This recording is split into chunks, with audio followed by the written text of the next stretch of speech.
બોલો આજે જો મસ્ત મસ્ત નાયલોન પૌવાનો કેવડો બનાવ્યો, એ બી તળ્યા વગર અને એકદમ ક્રન્ચી, ખાવાની મજા આવે એવું ટેસ્ટી ટેસ્ટી કેવડો છે. બહુ મસ્ત કેવડો ફ્રેન્ડ્સ, એકવાર જરૂર બનાવજો. તો ચાલો હું તમને ફટાફટ રેસીપી આપી દઉં. અને આ કેવડો છે ને બહુ જ ઓછા તેલમાં બનો, એટલે કે હું ડાયટમાં બી તમે ખાઈ શકો અને મૂઢાના ચટાકા લેવા હોય ને તો બી ખાઈ શકો, એટલો જોરદાર બનો. તો ચાલો ત્યાં હું તમને ફટાફટ રેસીપી આપી દઉં નાયલોન પૌવાના કેવડાની. તો આજે આપણે સરસ મજાનો કેવડાનો નાસ્તો બનાવીશું. એ નાસ્તો આપણે શેકીને બનાવવાના છે. એના માટે મેં અહીંયા ઘડી 1 કિલો નાયલોન પૌવા ચાળીને સાફ કરીને લઈ લીધા છે. જો આપણે શેકીને જ્યારે નાસ્તો બનાવવો હોય ને પૌવાનો, ત્યારે આપણે આવા પતલા પૌવા લેવાના. અને જો તમારે તળીને બનાવવા હોય ને પૌવા, તો તમારે બટાકા પૌવાના જે જાડા પૌવા આવે ને એ પૌવા લેવાના. તો ફ્રેન્ડ્સ, નાયલોન પૌવાનો કેવડો છે ને તે વ્યવસ્થિત જો તમારે પૌવા શેકાયા હોય ને તો જ સારો બને. જો વ્યવસ્થિત પૌવા ના શેકાયા હોય ને તો પૌવા જ્યારે આપણે ચાઈએ ને ત્યારે દાંતમાં ચોંટી જાય, એટલે એ વાતનું ધ્યાન રાખવાનું. તો ચલો હું તમને આજે બતાવું કે નાયલોન પૌવાનો કેવડો બનાવવા માટે તમારે પૌવા કેટલા શેકવાના અને વ્યવસ્થિત કેવી રીતે શેકવાના, જેથી આપણે મસ્ત કેવડો બનાવી શકીએ. તો એના માટે મેં અહીંયા ઘડી થોડાક પૌવા કઢાઈમાં લઈ લીધા છે. પછી આપણે શું કરીશું, એમાં સ્વાદ પ્રમાણે થોડુંક મીઠું લઈ લઈશું. હવે આપણે એમાં થોડીક હળદર લઈ લઈશું, આવી રીતે. અને હવે આપણે એ હળદર ઉપર થોડુંક તેલ છાંટી દઈશું. જો તમે તેલને ગરમ કરો અને પછી અંદર પૌવા નાખો ને તો પૌવા તમારા હોમાઈ જાય.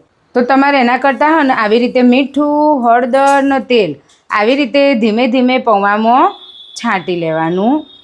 હવે તાવેતાની મદદથી મિક્સ કરી દઈશું. બહુ જ ઓછું તેલ રેડવાનું ફ્રેન્ડ્સ. જો આપણે કઢાઈમાં તેલ ગરમ થાય અને પછી પૌવા નાખીએ અને પછી શેકીએ ને તો જેટલા પૌવા તેલમાં પડે ને એટલા પૌવા ઉમાઈ જાય અને બીજા બધા પૌવામાં હોય ને તેલ બિલકુલ લાગે જ નહીં. એના કરતાં આવી રીતે આપણે કાચા જ પૌવામાં હળદર, મીઠું, તેલ નાખીને બરાબર મિક્સ કરી દેવાના, જેથી ને બધા પૌવા એક સરખા ને મસ્ત શેકાય. તો બસ આ બધું આપણે આવી રીતે અત્યારે મિક્સ કરી દીધું. હવે આપણે એનો શેકીશું. આપણા આ પૌવાનો મીડિયમ ટુ લો ફ્લેમ પર શેકવાના. ભલે શેકાતા થોડીક વાર લાગે, પણ આ રીતે બનાવેલા પૌવાનો કેવડો હોય ને જોરદાર લાગે ફ્રેન્ડ્સ. હું તમને જે રીત બતાવું છું ને એ રીતે જો તમે પૌવા શેકશો અને પછી કેવડો બનાવશો ને તો બહુ મસ્ત લાગશે. દુકાનથી બી સારો કેવડો તમે ઘરે બનાવી શકશો. તો બસ હવે આપણે જેમ જેમ પૌવા ગરમ થશે ને એમ તેલ ફેલાતું જશે અને હળદર બધા પૌવામાં ભળતી જશે. તો બસ આવી રીતે આપણે મીડિયમ ટુ લો ફ્લેમ ઉપર પૌવા શેકી લઈશું. અને શેકાઈ ગયા એ પણ કેવી રીતે ચેક કરવાનું એ પણ હું તમને આગળ બતાવીશ. તો બસ આવી રીતે આપણે હલાવતા જઈએ અને પૌવા શેકતા જઈએ. ધ્યાન રાખજો ફ્રેન્ડ્સ, હલાવવાનું બંધ કરતા નહીં તો નીચે પૌવા ચોંટી જશે. એટલે સતત હલાવતા જ રહેવાનું જ્યાં સુધી આપણે બધા પૌવા ના શેકાઈ જાય ને ત્યાં સુધી. જો આવી રીતે 5 થી 7 મિનિટ થશે. થોડાક પૌવા આપણા ગરમ થશે ને એટલે જુઓ બધા પૌવા એકદમ યલો કલરના થઈ ગયા. પૌવાના ઉપર આવી રીતે હળદર, તેલ ને મીઠું નાખીને શેકવાનું કારણ એક જ છે કે પૌવા લુખ્ખા ના લાગે. જો તમે એકલા પૌવા શેકશો ને, કઢાઈમાં ડ્રાય રોસ્ટ કરશો ને પછી વઘાર કરશો ને તો એ પૌવા થોડાક લુખ્ખા લાગશે જ્યારે ખાશો ત્યારે. એના કરતાં આવી રીતે હળદર, મીઠું ને થોડુંક તેલ નાખીને તમે પૌવા શેકશો ને તો તમારે બિલકુલ ડચુરા નહીં વળું. જ્યારે તમે કેવડો ખાશો ને તો મજા આવશે ખાવાની. તો એકવાર તમે આવી રીતે પૌવા શેકીને કેવડો બનાવી જોજો ફ્રેન્ડ્સ, ખરેખર બહુ મસ્ત લાગશે. અને જો તમને મારી રેસીપીઓ ગમતી હોય તો મારા વિડીયોનું લાઇક કરો, શેર કરો, ફોલો કરો. યુટ્યુબથી જોતા હોય તો સબસ્ક્રાઈબ પણ કરો. અને જે વિડીયો વધારે ગમતો હોય ને એ વિડીયો તમે સેવ કરી દો, જેથી તમારે જ્યારે બી બનાવવું હોય ને ત્યારે મારી પ્રોફાઇલમાં શોધવા ના જવું પડે. એ વિડીયો ફટ લઈને તમે ખોલીને બનાવી શકો ફ્રેન્ડ. અને આ નાસ્તો તો તમે એકવાર જરૂર બનાવજો. હું તમને કહું બહુ મજા આવશે ખાવાની. બસ તો આપણે આવી રીતે બધા જ પૌવા 1 બાય 1 શેકી લઈએ. આ 1 કિલો પૌવા છે ને એમાં મારે થોડાક 3 બેચ થશે પૌવા શેકવાના. તો બસ આપણે ધીમા ગેસે શેક્યા કરીએ. તો જો આપણો પૌવાનો એક બેચ શેકાઈ ગયો. 12 મિનિટ જેવું થયું મને શેકતા. હવે આપણે ગેસ બંધ કરી દઈએ. તો જોવો હું તમને બતાવી દઉં કે કેવી રીતે ચેક કરવાનું કે આપણા પૌવા શેકાઈ ગયા કે ના શેકાઈ ગયા. જો આ એકદમ કુરકુરો અવાજ આવવા માંડ્યો તો આવી રીતે પૌવા થોડા હાથમાં લેવાના. ગરમ બહુ અને શેકેલા એટલે આમ થોડાક ઠંડા કરીશું એટલે અવાજ આવે ને તો તમને ખબર પડે કે આવા શેકાઈ ગયા. જુઓ જુઓ એકદમ કચરો થઈ ગયો ને અવાજ આવ્યો. પરફેક્ટ આપણા પૌવા શેકાઈ ગયા છે. આવી રીતે તમારે ચેક કરી લેવાનું. હવે આપણે આનો અલગ વાસણમાં કાઢી લઈશું. અને બની શકેનું ફ્રેન્ડ્સ તો પૌવા શેકવા માટે તમે લોખંડની કઢાઈ જ વાપરજો.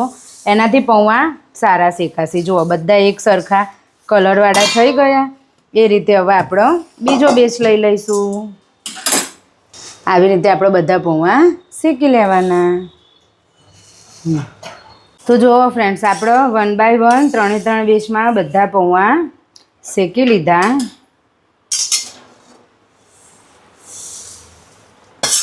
હવે આનું બરાબર મિક્સ કરી દઈશું.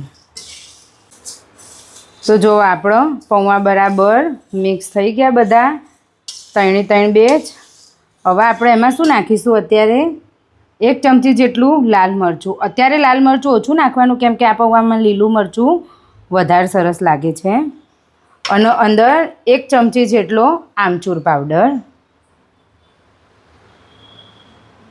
આ આમચૂર પાવડર ઘરનો બનાવેલો છે. ઓલરેડી એની રેસીપી મેં શેર કરી દીધી છે મારી પ્રોફાઇલમાં. અને હવે આપણે અંદર થોડીક વરિયાળી 1 ચપટી જેટલી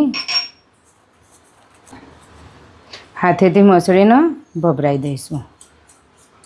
આ મસાલા થઈ ગયા. હવે પાછું મિક્સ કરી દઈશું. હવે આમચૂર પાવડર મરચું અને વરિયાળી બરાબર મિક્સ થઈ જાય પછી આપણે જે કઢાઈમાં પૌવા શેક્યા હતા ને એ કઢાઈમાં તેલ ઉમેરીશું.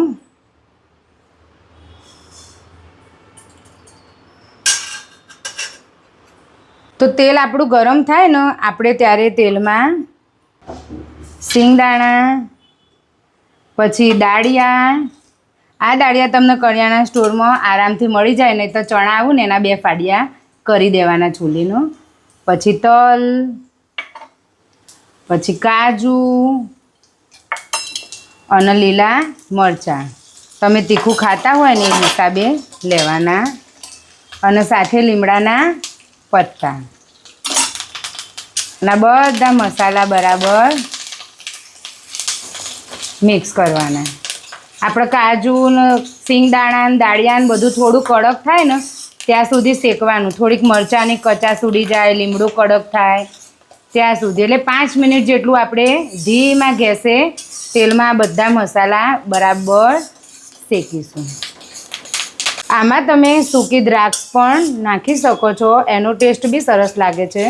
પણ મારા છોકરાઓ નહીં ભાવતું ને એટલે મેં સૂકી દ્રાક્ષ નાખી નથી. જો આપણો મસાલા બરાબર શેકાઈ ગયા. હવે આપણે ગેસ બંધ કરીને તો આ બધું આપણે શેકેલી વસ્તુ તેલમાં ફ્રાય કરેલી આમાં ઉમેરી દઈશું. અને બરાબર મિક્સ કરીશું. આ નાસ્તો દેખાવમાં તો સરસ લાગે છે. એ સાથે ટેસ્ટમાં એ બહુ મસ્ત અને ખાવામાં એ સારું. તો જો આ બધું બરાબર મિક્સ થઈ ગયું. હવે આપણે છેલ્લે અંદર દળેલી ખાંડ ઉમેરીશું. દળેલી ખાંડ ઓપ્શનલ છે પણ નાખશો ને તો ટેસ્ટ સરસ આવશે. કેમ કે કેવડો આવે ને એટલે થોડી ખાંડ આમચૂર પાવડરનું બધું આવે ને તો ટેસ્ટ બેલેન્સ થઈ જાય ફ્રેન્ડ્સ. તો બસ આપણે થોડીક દળેલી ખાંડ ઉમેરી દઈશું. અને એનું બરાબર મિક્સ કરી દઈશું. તો જુઓ ફ્રેન્ડ્સ આપણો ખાંડ બી બરાબર મિક્સ થઈ ગઈ દળેલી ખાંડ. તો બસ રેડી થઈ ગયો આપણો મસ્ત નાસ્તો નાયલોન પૌવાનો કેવડો. તો તમે પણ આ રીતે નાયલોન પૌવાનો કેવડો બનાવજો અને મને કમેન્ટ કરજો કેવો બન્યો. ખરેખર બહુ મસ્ત બનશે.